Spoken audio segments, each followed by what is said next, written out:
Stay Sane with Jane, Season 2, Local Legends, the show that helps you to thrive, not just survive. Every Wednesday at 11 a.m. Tune in each week as Jane connects with local legends of Dorset, bringing you the most up-to-date health and wellness guidance, therapies, courses, retreats, and stories happening locally. Each session includes a guided meditation hosted by Jane or one of her special guests. Here's your host, Jane Scanlan. Hello and welcome to Season 2 and Episode 2.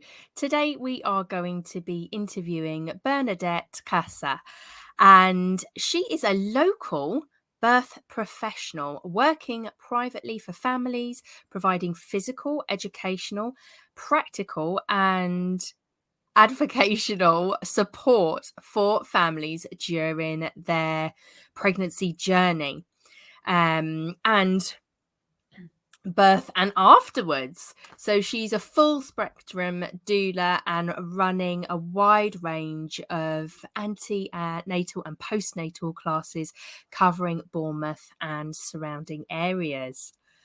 Thank you so much for joining us. Hello everyone. Thank you for having me on this podcast, Jane. It's my absolute pleasure. Tell us a little bit about you, Bernadett. Who are you primarily? And then we'll get to kind of business and what you do. So, well, I was born in Hungary and I moved to the UK in 2009. And here I am living in Bournemouth. This is the only place where I moved when I moved here, so I didn't move around. And I have stayed in this lovely town since then. Oh, you're lucky. You moved straight here to a little bit of paradise. Yes. No, I love the sea. We love the sea. So, and I live here with my family. We have got a 5-year-old girl. And we love the sea, we love the forest, we try to venture out a lot and explore a variety of nice historical places around here as well. Regarding my professional development, I studied BA in Hungary. I did a university degree there. And I slowly transitioned into opening up a bit more towards the physiological area of birthing, and Yeah. And what was your degree in it? Was it linked as well? Because often kind of the university degrees and then what we actually end up doing are completely different. But for some people, it is a very clear path. For me, it was kind of yes and no, because I had a dream to become a doctor when I was in my childhood, teenage years. Mm-hmm. And then that didn't really come to the fore when I was in Hungary because of financial reasons, because over there it would have been like really expensive to study medicine. Yeah. And so I went to study more like sociology, psychology, or andragogy is more, is not such a good translation for what I did. But it was like an all humanistic studies, if you like. Yes. That's the best, maybe. And then I took an interest in matrilineal societies, and I went in and researched that in my final years in university. Mm-hmm. And that somehow opened up so much for me that I started to focus a lot on womanhood, cross-culturally as well, and right through the thousands and thousands of years from the prehistoric times, pretty much. Wow, that must have been an interesting study. Yeah, no, I loved it, and this is somewhat like a door for working with women and then entering into the world of birthing. Yeah. And do you feel like in the West, we have come away from the more thousands of years ago, when we really birthed together as a community with lots of women around us, etc. Do you think in the West we've gone away from that quite a lot? Yes, Disconnected almost. definitely. It is really down. Generally speaking, it is down to many factors, but we have come away from that. If we go back in time, it's mostly because of the hospitalization of birth. Yes. So that took the woman out of her normal community and put her into a sterile environment, first of all on her own, and then later on, especially in the UK, later on, maybe about 70s, I think 80s, when fathers slowly, managed to get into the birthing room to be with their partner. Yeah. But if we go back in time, when we were mostly giving birth at home, we had the support of a midwife. Well, the history of midwifery was really up and down. Yes. So we have lost a lot. We have lost a lot of knowledge, even more so because when you go back even more, back to the Middle Age, midwives were burning at stake as well during the witch hunt. Really? Yeah. They were classified as healers, but they were, so. Yeah. Oh, it's shocking. It gives me goosebumps. Yeah. Yeah, but that really did happen, and it was just women helping and healing and bringing, helping bring life into the world with the midwives. Exactly. And they all, in their small, close-knit communities, they know the midwives, and young girls were helping out. For example, the neighbor was giving birth, and then that was the midwife, but there were other women from the villages that would help with maybe the other children or the household chores and the animals. Yeah, just warming up the food, just playing under the hands of the midwife, just to be there. And then this way, younger girls were exposed to hearing and seeing a laboring woman, so it wasn't that alien like it is maybe now. Now thanks to YouTube we see many, and now we've got the TV, but they only show real kind of crazy stuff. No, that's just a show. I watched one little bit of One Born every minute. No, it's just I did too, and I was like, this is just so dramatized. This isn't what's anything like what my birthing experience was like. And I don't think it really portrays much of a positive image for women who are going to be birthing soon or want to in their future. It just wouldn't fill you with joy seeing that sort of drama, would it? Yeah, and it feels, we're already dealing with an element of the unknown because we are not seeing women giving birth. And then adding this totally skewed image to the cauldron of this topic. Oh, yeah, that's not very good. Yeah. So tell us a little bit about how you got started in your field. Like I mentioned before, sorry, I already went into this. That's okay. But, when you came to Bournemouth, have you always been a doula here? Or... Oh, yeah. Yes, thank you. I trained to be a doula here. So I moved in 2009, and I think it was 2011. It was such a long time.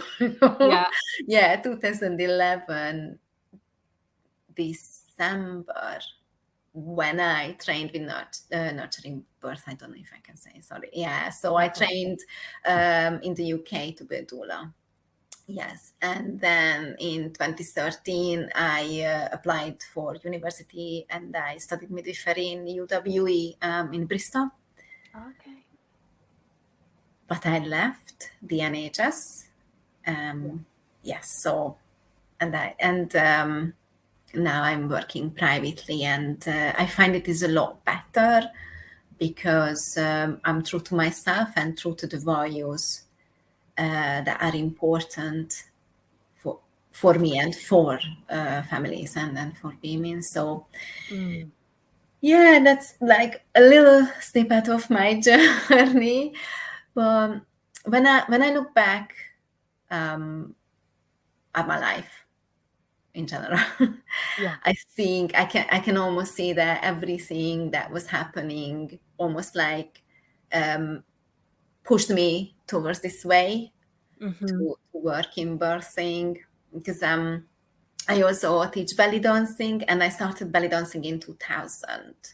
Yeah. And that was already a major step in this field. I was always a dancer, but we were, it was mixed groups, girls and boys.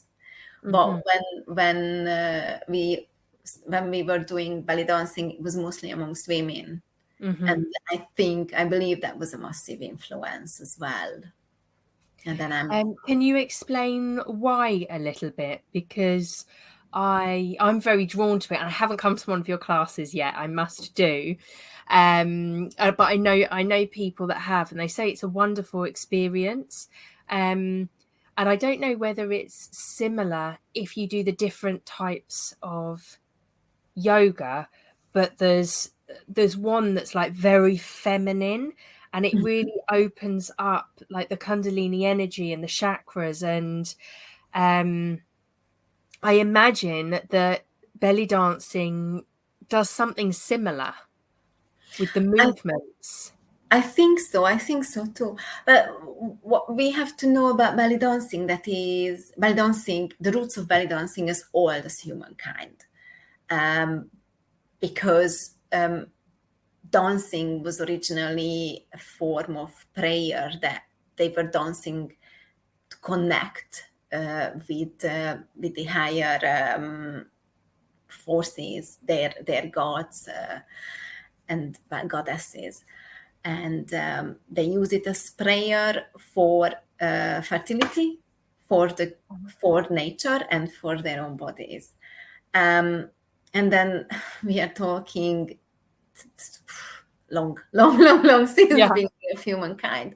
So one thing I can imagine that probably happened, that the collective subconscious basically collected so much symbols and variety of archetypes that really ties in to this massive pool of knowledge and imagery and symbols.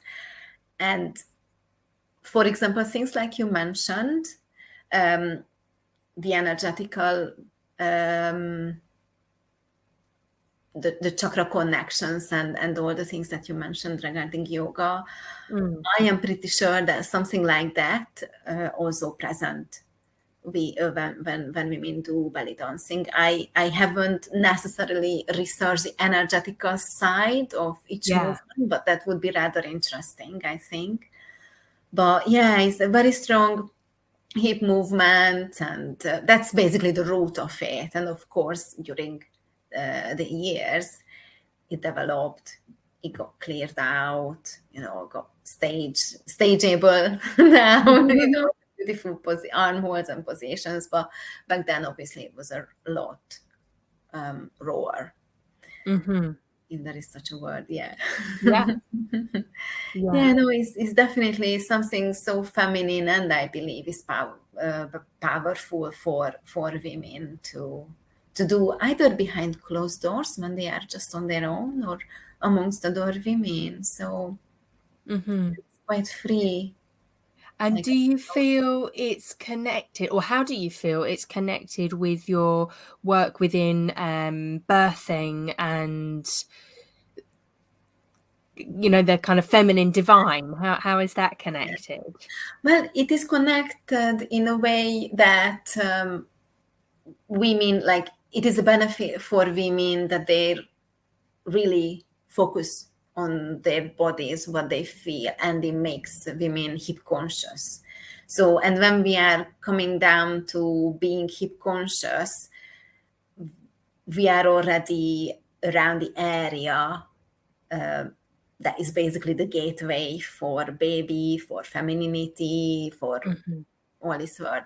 And the other big thing that ties belly dancing in with birthing is that traditionally in the East, how Eastern women supported laboring their laboring fellow women is that they were in their own little tent, and the laboring woman was standing in the middle of the tent. So obviously there were like either a pole or something that was holding up the tent, so she was around so she can support herself. And they digged a hole in the ground, and obviously they laid it out with nice textiles, and I think they used to soak it in white tea and all sorts of things to so that is good for the newborn, so it's suitable for the newborn to arrive. And the members of this tribe, the other supporting women, were dancing around her. That was good for two reasons: that they were chanting and they were doing these repetitive hip movements with sort of like an induced kind of a hypnotic state that helps women to enter the labor land, if you like. And the other, they were showing the hip movements to the laboring mom, how to move, because it is very interesting. The movements of belly dancing, it helps women during labor to not work against the contractions, but over there. So it is kind of quite special dance, and how the two things really come together. Yeah. Oh, that's amazing.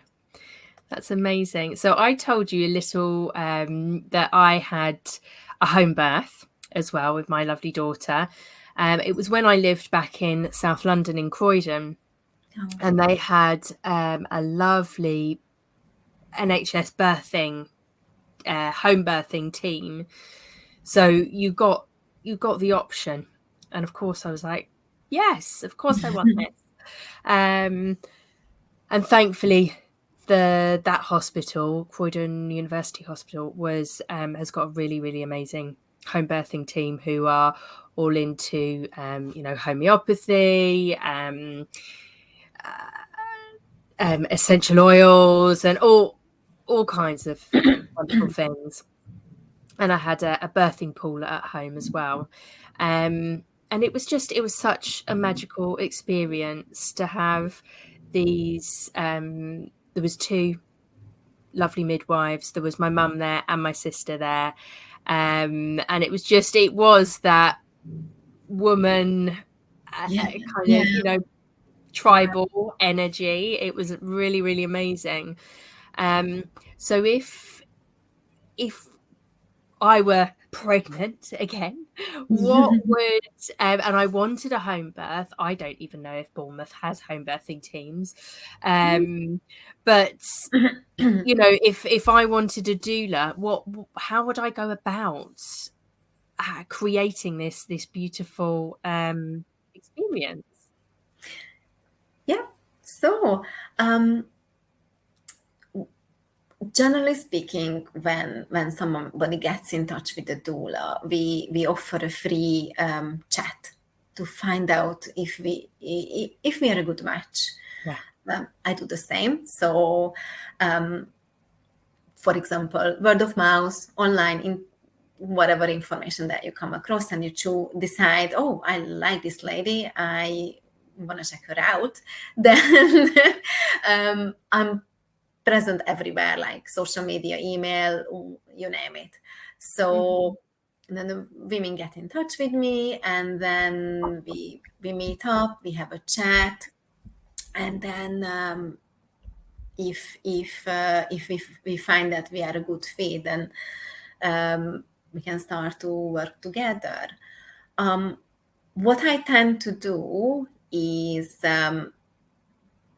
it's a tricky thing, because sometimes doulas just want to wait the 20 weeks mark to be sure that everything is okay with the baby. Yeah. But I don't like waiting that late, because we are already missing out of the first 4 months, 5 months. And then so whenever the woman gets in touch with me, then we slowly, and she decides to she wants to work with me, then we slowly build up a connection. If it's too early, because my recent doula client, I think she got in touch with me, like literally probably having the positive and okay, I want a doula. Yeah. And I said, yeah, okay, fine. We met up, we talked, and then we slowly exchanged emails and messages and everything like that. And then somehow, maybe 15, 16 weeks, we just started to meet up. I like to meet up with my clients, in my doula clients, twice a month. Yeah. I know it might be a bit too much, especially if we start to work so early on.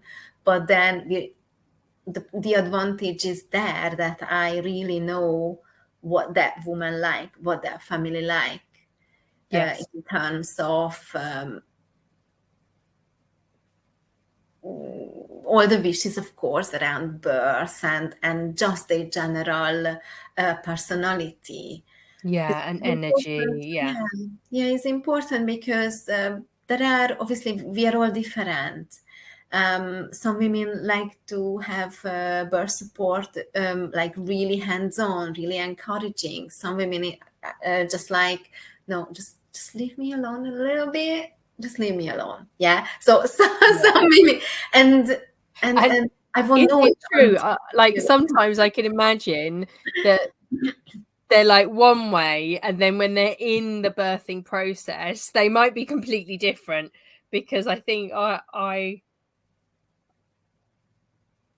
there was moments where I was like, just stop talking to me. We just need to be, there needs to be silence in this room.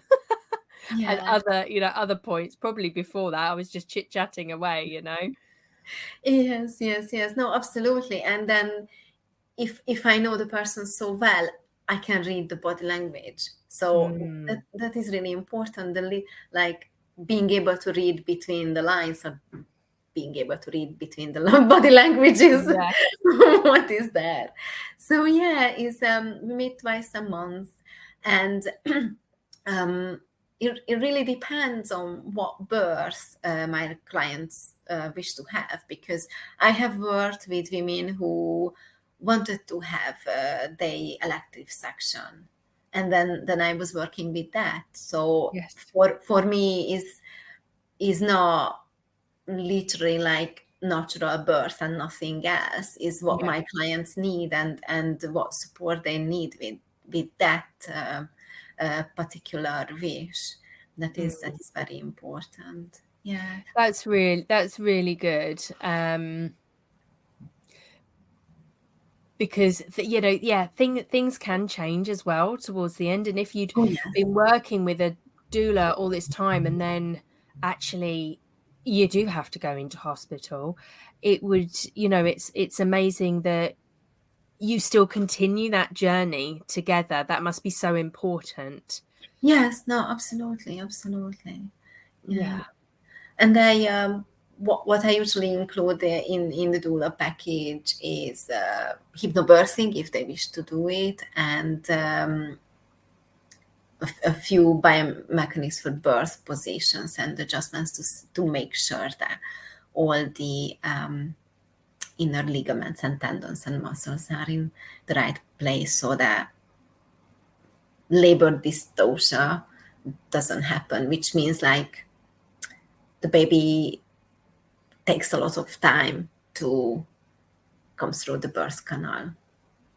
Yes, I read a brilliant book. Can I remember what it's called? The Natural Birthing Method by Dr. Guru Murphy or something. It's an Ayurvedic book, and that's what I read. and she really spoke about the what she saw in the Western world and what she saw in India, and the different diets and lifestyles that were slowing down and making births a lot harder in the Western world. And she was starting to see it in India too, just because of things like fast food and all of that, and more sedentary lifestyle. So within the book, it had all different exercises. It had the different kind of stretches to help with the birthing, and it had the Ayurvedic diets in there as well. Yeah, which and out of my whole NCT group, how many were there? I think there were 6. I think there were 6 of us. One was pregnant with twins, so she was going to have a C-section anyway at the start. And I think I was the only one in the end that had a natural birth. Wow. Because there was just so many complications.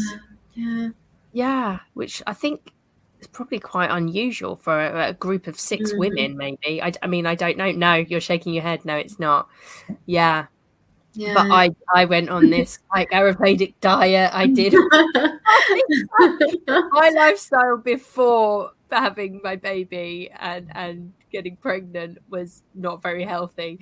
So like I shifted dramatically.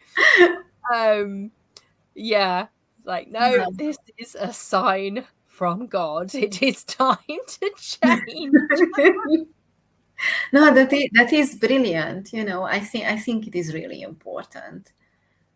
It's not only purely for the fact that it was beneficial for you, but having that change of mindset, understanding, oh, okay, my life cannot continue how it was before.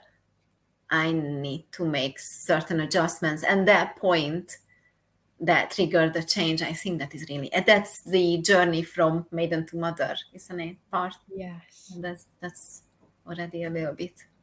Yeah. And it is regarding kind of diet and things like that. I don't think a lot of people realize how much of a workout it is giving birth. And your body does require, you know, some well, for your muscles and everything to be in quite good condition for it to flow. Yeah, do you give any advice on kind of nutrition and that side of things, or do you stick with the more psychology side? Well, I do when we start. So because I keep antenatal classes as well, but when I work with on a one-to-one basis with my doula clients, so let's just imagine I can bring the antenatal class approach into the doula support as well, but not all the sessions, because then I bring all the sessions and then lots of doulas that I would move in with them. That's just so much time. But the reason I'm going back to this is because in my antenatal classes, as well as in doula support, I do focus on a lot on nutrition, yes, but I don't tend to give like, oh, eat this and that, change your diet, because all of us are different. Yeah. It's just more like, generally speaking, what nutrients are important. Basically that, and obviously if they have something really bad, like, I don't know, eating a whole cake every day, you know. But you know, going to block up the system a little. Because of course now there are more people out there, vegan, vegetarian, I don't know, than the religious approach, you know. many people have different views. If I work with Arabic women, they might, focus on that to follow their diet. So it is very complex, but definitely I focus on good quality supplements, like not just the average one that we grab off the shelf in Boots. Yeah, because a lot of those are kind of man-made, more chemical. Yeah. Kind of, they're not from the natural source, are they? Some of the cheap versions. Yeah. No, and the lifestyle, like you said, that's everything. That is everything. Yes, exercise, stress, like literally the moment someone becomes pregnant, I would say drop anything that is stressful. But obviously in our modern world this might not be feasible, but stress is an extremely bad element that can seep in during pregnancy and cause havoc. Terrible. Yeah, stress can be just horrendous on the body and the mind, can't it? So it would be on a fetus, and too. Yeah. So if for our listeners, have you got any advice or top tips, that something that they can kind of implement for free or get information somewhere, something that's going to make their lives, their kind of birthing journeys a little bit easier?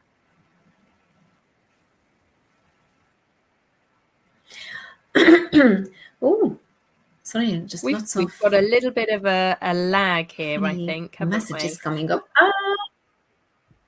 Yes. Yeah, I think it's okay now. I've got a few little windows popping up all at once. So what I would recommend from the get-go is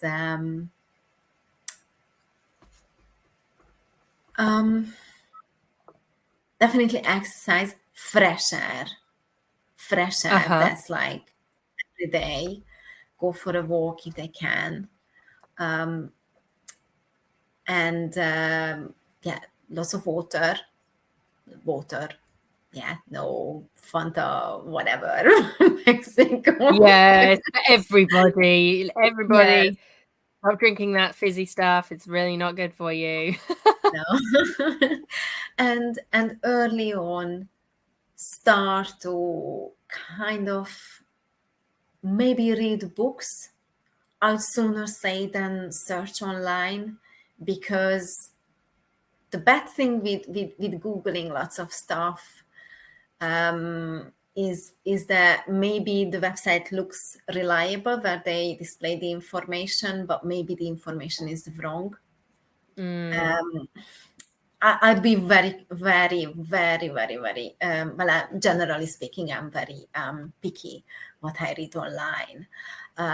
Obviously, from my professional perspective, I sooner read like research papers, first source of information, or second, third, God knows down the line. And what is very important, to be clued up, generally speaking, about birth rights.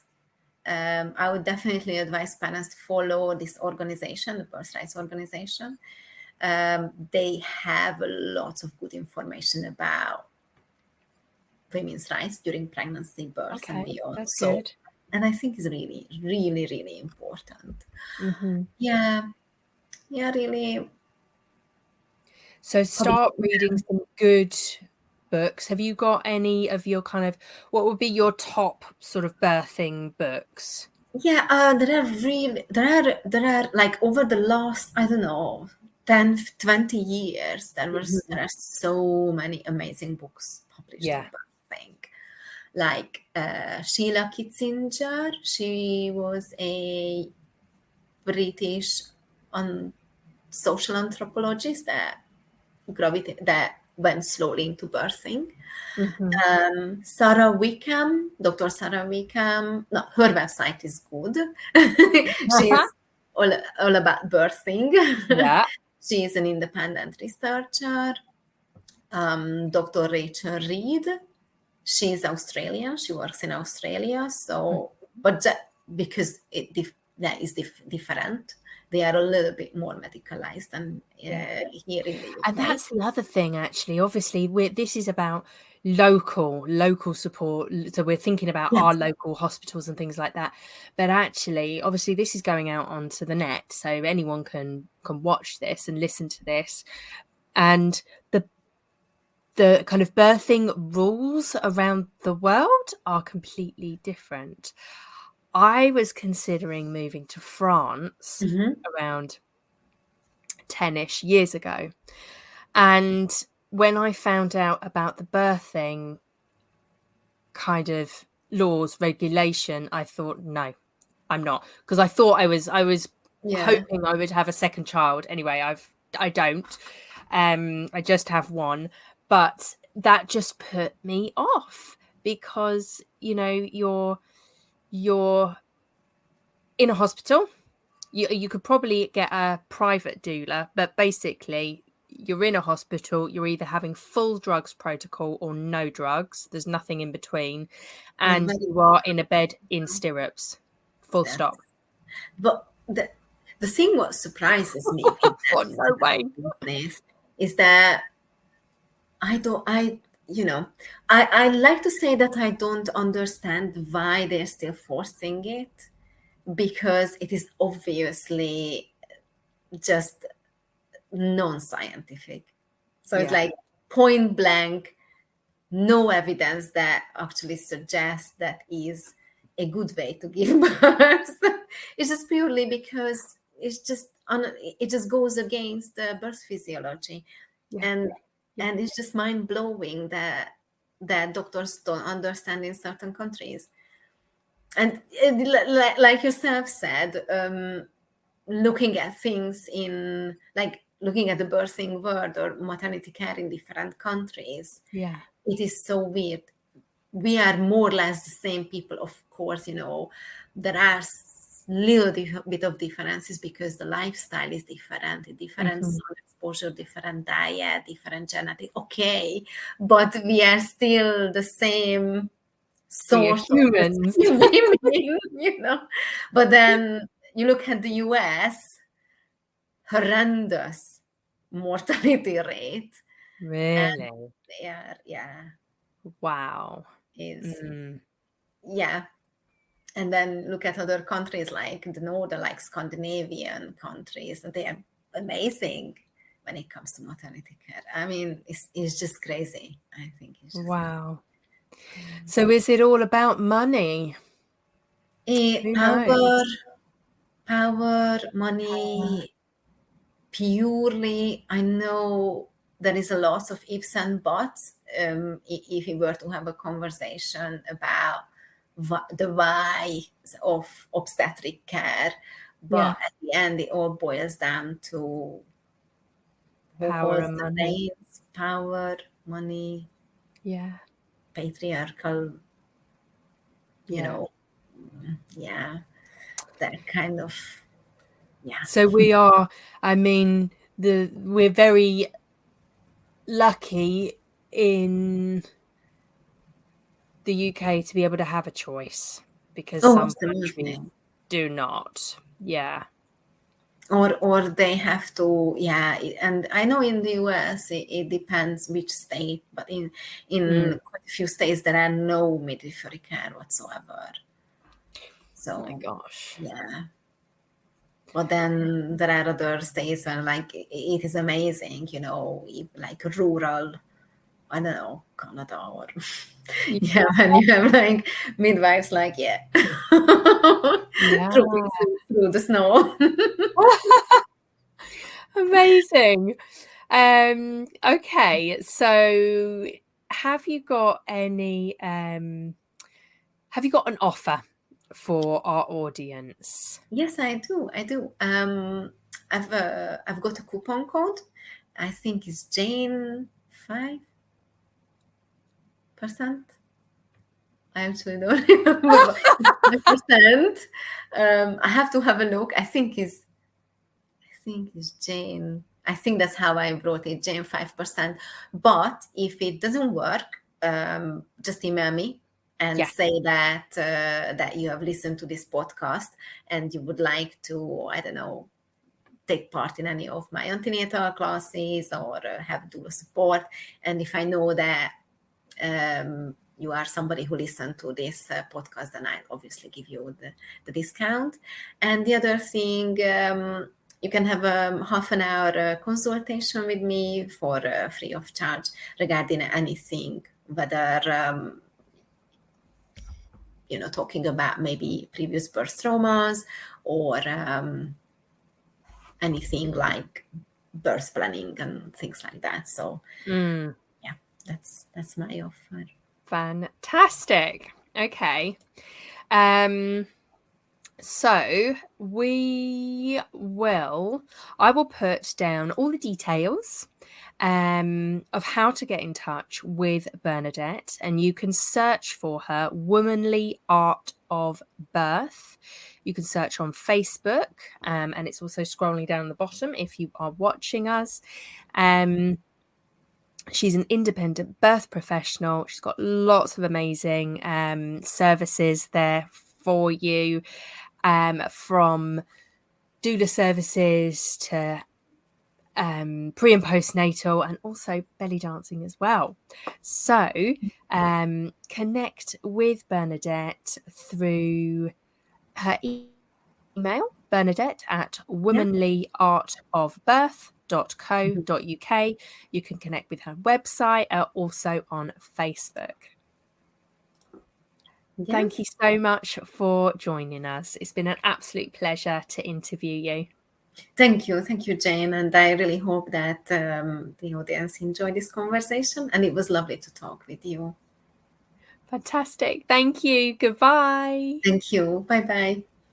Stay Sane with Jane, Season 2, Local Legends, the show that helps you to thrive, not just survive. Every Wednesday at 11 a.m. Tune in each week as Jane connects with local legends of Dorset, bringing you the most up-to-date health and wellness guidance, therapies, courses, retreats, and stories happening locally. Each session includes a guided meditation hosted by Jane or one of her special guests. Here's your host, Jane Scanlan. Hello, wasn't that a magnificent interview? I'm so super pleased we got to have Bernadett on the show today. So we're now shifting down a gear and we're going into the meditative part of the show. So sit back, kick back, get comfortable, and we are going to take a chill pill.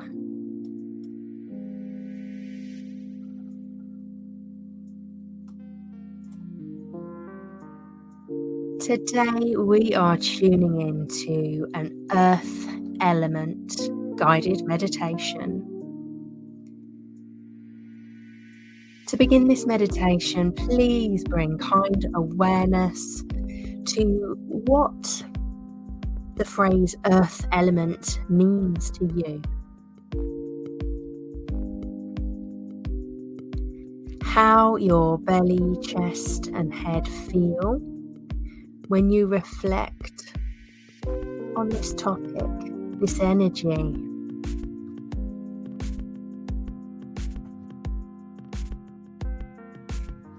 Tune in to any emotions that show up, and any positive or negative impact stories that you believe in regarding this topic. And just remember, there are many other people out there feeling similarly about this as you. But with increased awareness and increased mindfulness, we can use this in our everyday life. So please take a seat.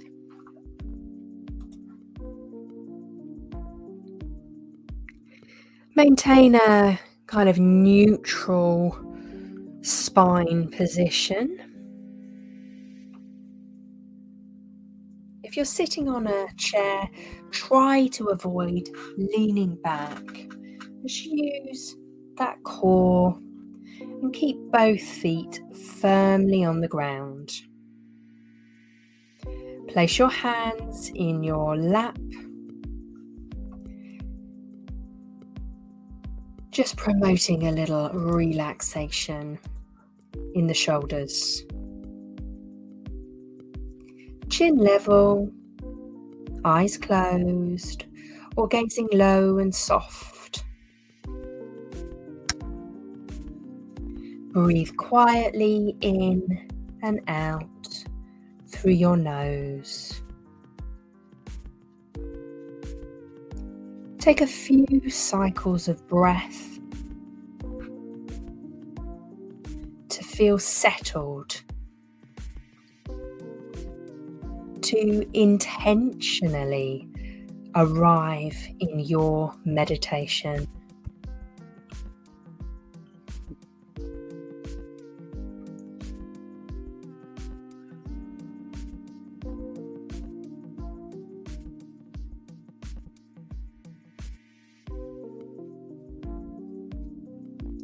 Begin to lengthen the exhale breath. No forcing, just a gentle nudging. And with each exhale,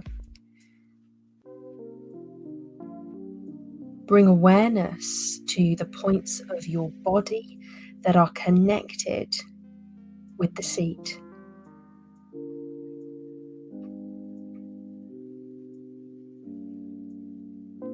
And be aware that beneath your seat, beyond the floor beneath you, beyond the structure, building, is the earth.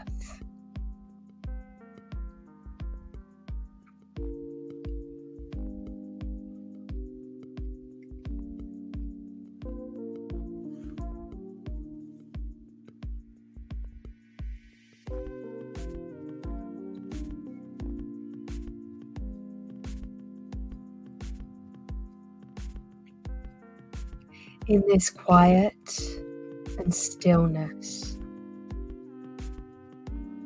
bring attention to your physical body.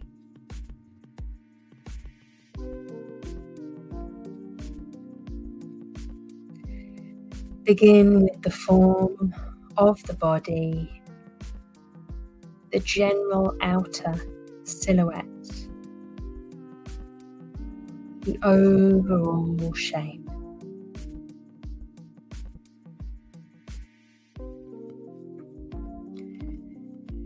You might visualize the body as just an outline, or slowly fill in all the details.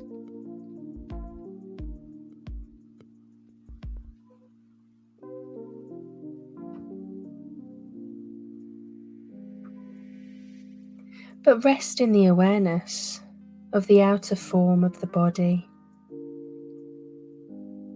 your skin,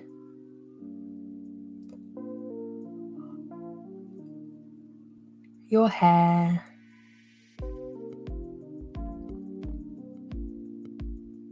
and your nails.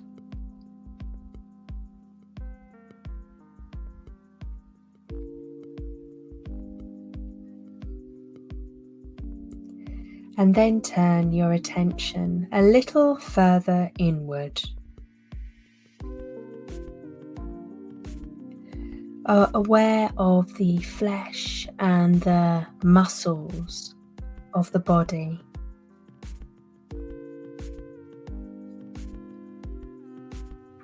The layers just below the skin.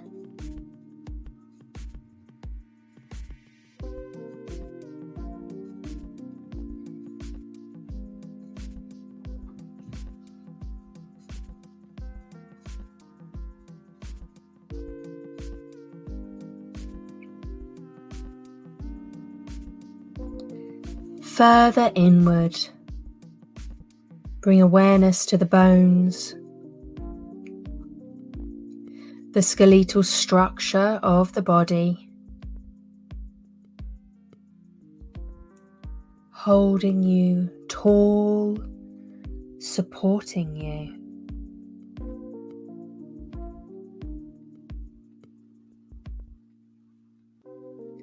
Both the muscles and the skeletal system, protecting all your most vital inner organs.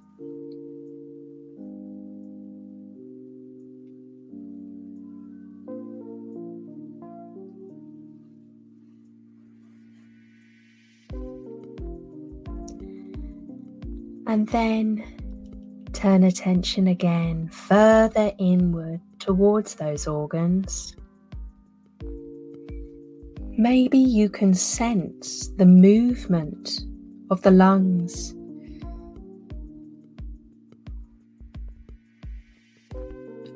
or the beat of the heart.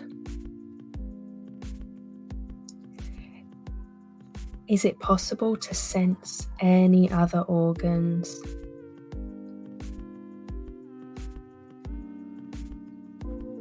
The stomach, the kidney, the liver.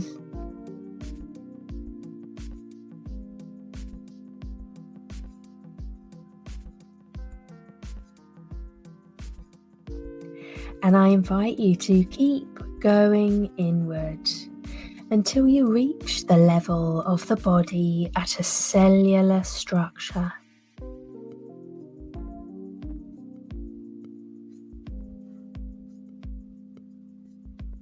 You could zone in on one small detailed area, or hold awareness of a general sense of all the atoms and molecules that create your form.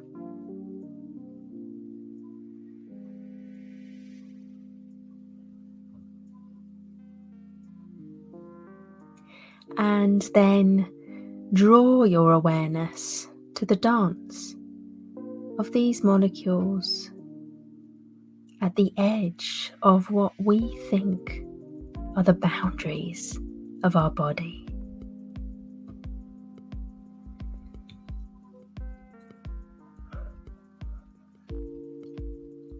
These tiny particles, always in exchange with the space and the form around us. We know that the breath is a means of exchange between outer and inner worlds. Particles in, particles out.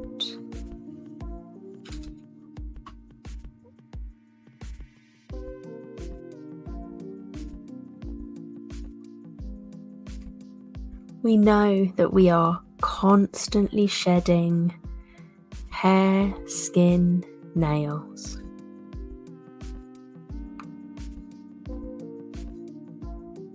But what about this connection right here and right now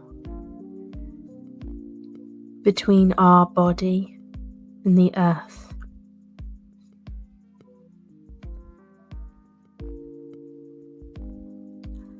All particles of your body continually in exchange with the earth around you.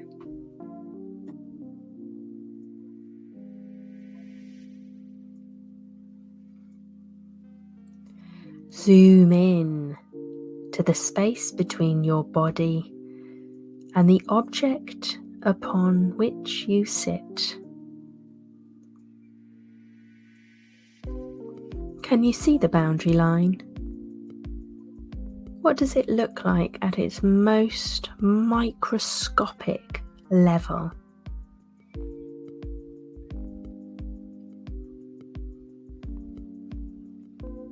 There's a dance, a play, an exchange.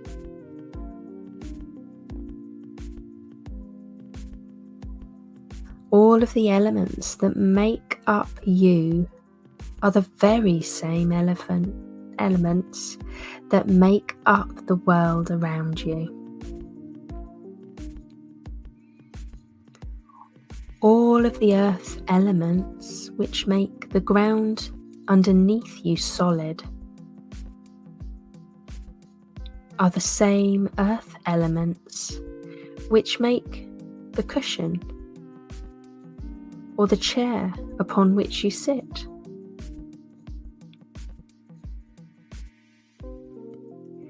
And these are the same earth elements which create the shape of your human body.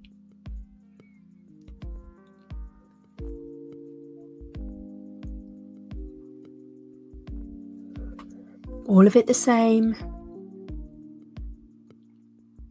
all of it connected.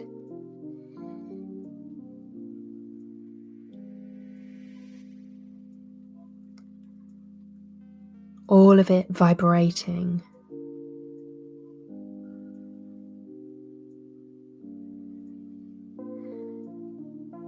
So rest in the awareness that there is no separation between you and the earth. Energy within reflects energy without. Energy without comes from energy within.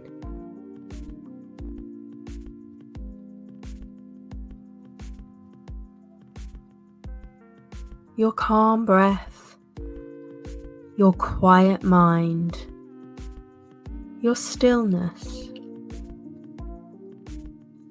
create the same in the space all around you.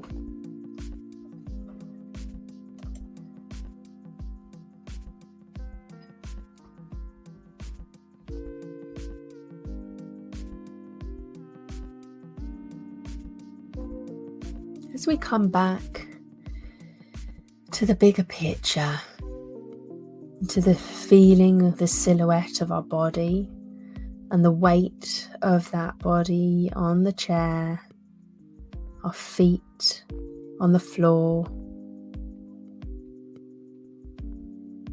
connected to the earth around us,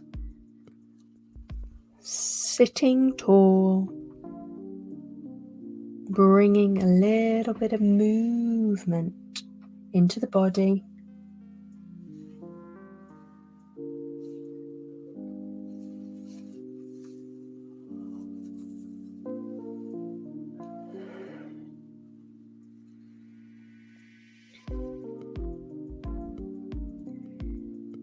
Taking some deep, energetic breaths.